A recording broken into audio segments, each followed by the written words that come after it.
are known as transparent substances. So next property is opacity or opaque. So substances or materials through which things cannot be seen are called opaque substances. Transparent was substances through which things can be seen. Opaque are substances through which things cannot be seen are called opaque substances. Examples we can tell: closed wooden box. If it is a closed wooden box, we cannot see from one surface to another. Then cardboard carton. We cannot see now what is inside cardboard carton if it is packed, right? Then metal containers. Same way in ships metal containers go. We do not know what is present in those metal containers. Same way in goods trains. Goods trains are also made up of metal containers, right? We do not know what is inside those goods train, right? So those substances are examples of opaque substances. The next last property is translucency or translucent substances.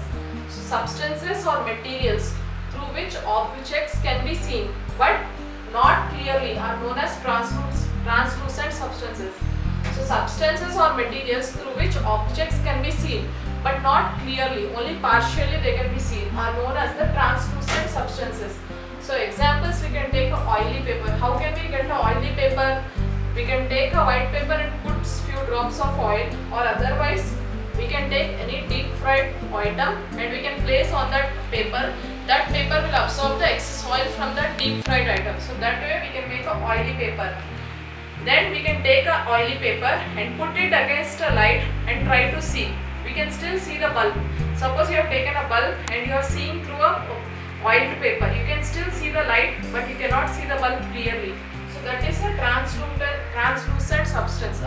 Oil paper, if you see a bulb through a oil paper, you can see the light in a bulb but not clearly. So that is how oily paper is a translucent substance.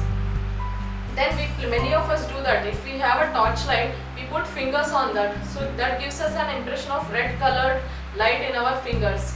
So through that fingers we can see the light but not completely, not clearly but partially. Same way, covering the glass of a torch with a palm. So if a torch is lighting, we cover it like this. Then these fingers gives us the impression of red colored light. So we can see the torch light but not clearly but partially. So that is the example of translucent substances. Clear, right? So what is the conclusion of this chapter? The materials can be grouped.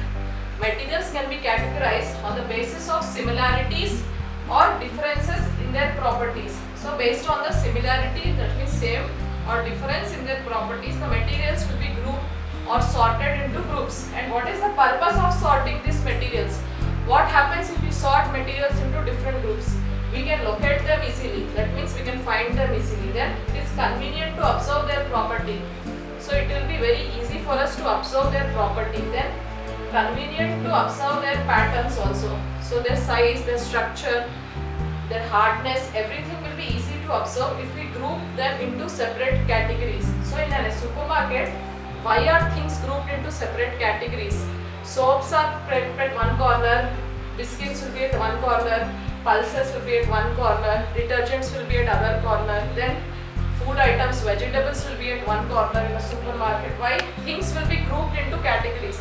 So in the supermarket, the materials will be kept into different categories because we can locate them easily, we can study their property, we can observe their pattern. So that is the purpose of sorting materials into groups.